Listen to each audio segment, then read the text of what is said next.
तो बीजेपी के बाद कांग्रेस भी जल्द करेगी प्रत्याशियों की पहली सूची जारी। बीजेपी की लिस्ट जारी होने के बाद कांग्रेस पर बड़ा है प्रत्याशियों के नाम ऐलान करने का दबाव।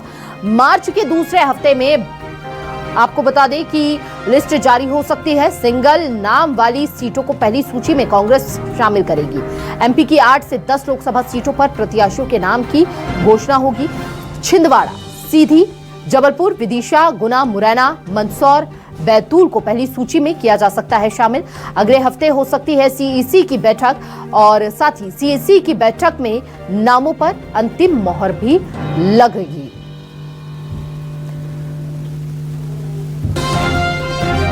तो बीजेपी की लोकसभा सीट को लेकर जो लिस्ट जारी की गई है, अब ऐसे में कांग्रेस पर दबाव बढ़ता हुआ नजर आ रहा है। कांग्रेस भी जल्द एमपी के लिए लिस्ट जारी कर सकती है। मार्च के दूसरे हफ्ते में कांग्रेस की लिस्ट आ सकती है सामने और साथ ही सिंगल नाम वाली सीटों पर ऐलान किया जा सकता है। ज्यादा जानकारी के साथ संवाददाता शब्बीर हमारे साथ जुड़ चुके हैं। शब्बीर, क्या वो समीकरण होंगे? जल्द ही कांग्रेस की पहली लिस्ट का भी ऐलान किया जा सकता है, लेकिन बीजेपी की लिस्ट सामने आने के बाद एक दबाव देखा जा रहा है कांग्रेस पर।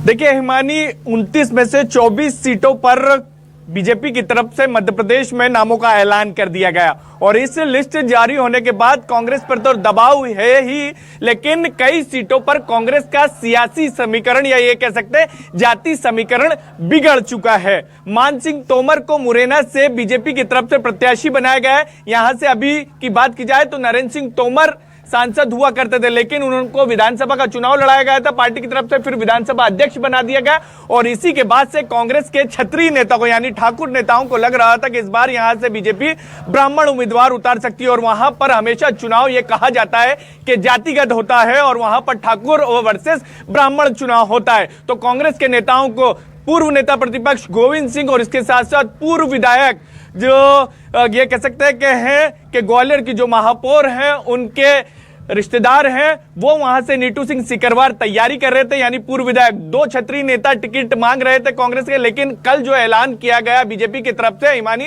कांग्रेस के नेताओं का सियासी समीकरण बिगड़ा है और इन सब के बीच अब कांग्रेस के ऊपर यह दबाव है कि जल्द से जल्द प्रत्याशियों का ऐलान किया जाए और जो हमारे सोर्सेज बता रहे हैं कि अगले हफ्ते सीईसी की बैठक होगी। सीईसी की बैठक इसी सप्ताह होनी थी, लेकिन उसको टाला गया, अगले हफ्ते की तरफ किया गया और जो जानकारी निकलकर सामने आ रही कि 8 से 10 सीटें मध्य प्रदेश में ऐसी है जिसको लेकर सिंगल नाम पर मोहर लग चुकी है। स्क्रीनिंग कमेटी की बैठक में सीईसी की जब बैठक होगी, यानी केंद्रीय चुनाव समिति की कांग्रेस की बैठक होगी दिल्ली के अंदर, तो उस वक्त इन पर हरी झंडी होगी और फिर नामों का ऐलान कर दिया जाएगा। लेकिन सवाल सबसे बड़ा यह है कि आखिर ये नाम कौन कौन से? तो छिंदवाड़ा से नकुलनाथ का नाम है, बैतूल से बात की जाए तो रामू टेकाम का नाम है और इसके साथ साथ मंदसौर से जो बताया जा रहा है कि मंदसौर के जो मौजूदा विधायक है जैन, उनको टिकट दिया जाएगा। और एक चीज और साफ कर दे हमारे दर्शकों को हिमानी, जो बहुत जरूरी है वो ये है कि कांग्रेस लोकसभा चुनाव में अपने कई विधायकों को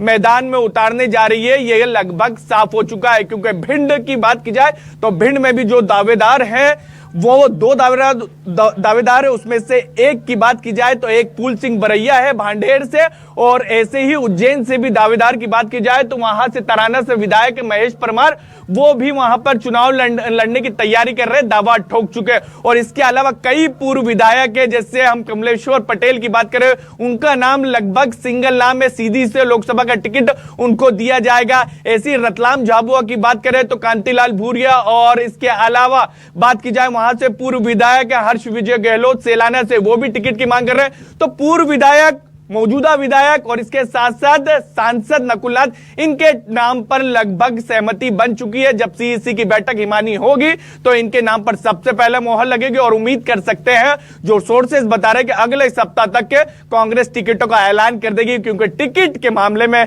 बीजेपी कांग्रेस से आगे निकल चुकी है। लेकिन शब्बीर, यहाँ पर बीजेपी की अगर बात करें तो कई ऐसे नेता हैं जिनके टिकट कटे हैं। अब वहां पर किस तरह से कांग्रेस अपने समीकरण बिठाती हुई नजर आएगी? भोपाल, इंदौर, ये वो तमाम जगह है जहां पर बड़ा बदलाव बीजेपी द्वारा किया जा रहा है। अब कांग्रेस क्या कदम ऐसा उठाए, क्योंकि चुनौती बहुत है कांग्रेस के सामने। हिमानी, कांग्रेस के अंदर अभी मंथन इस चीज को लेकर ही चल रहा है कि बीजेपी ने अपने पत्ते साफ कर दिए कि कौन कौन उनका प्रत्याशी होगा।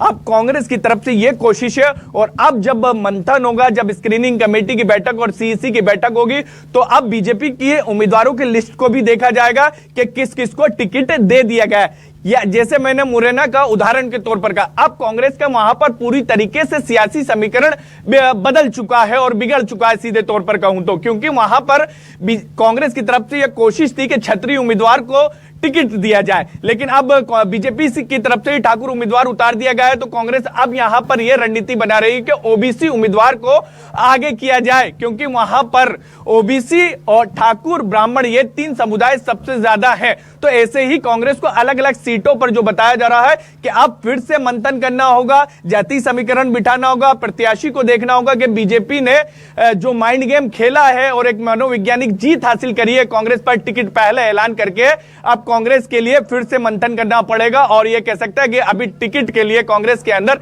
एक सप्ताह से ज्यादा समय लगेगा और अगले सप्ताह के टिकट आ जाएगा, क्योंकि अब कांग्रेस के ऊपर दबाव है कि जल्द से जल्द उम्मीदवारों का ऐलान करे। विधानसभा चुनाव में भी हमने देखा था कि बीजेपी की तरफ से 2 लिस्ट आ गई थी, 39 नामों की, करीब 80 नामों का ऐलान कर दिया था, और उसके बाद कांग्रेस की लिस्ट जारी की गई थी, और उसका फायदा भी बीजेपी को हुआ। मंथन का दौर जो है वो लगातार जारी है, उसमें से अधिकतर, और समय कम है, इससे पहले जल्द से जल्द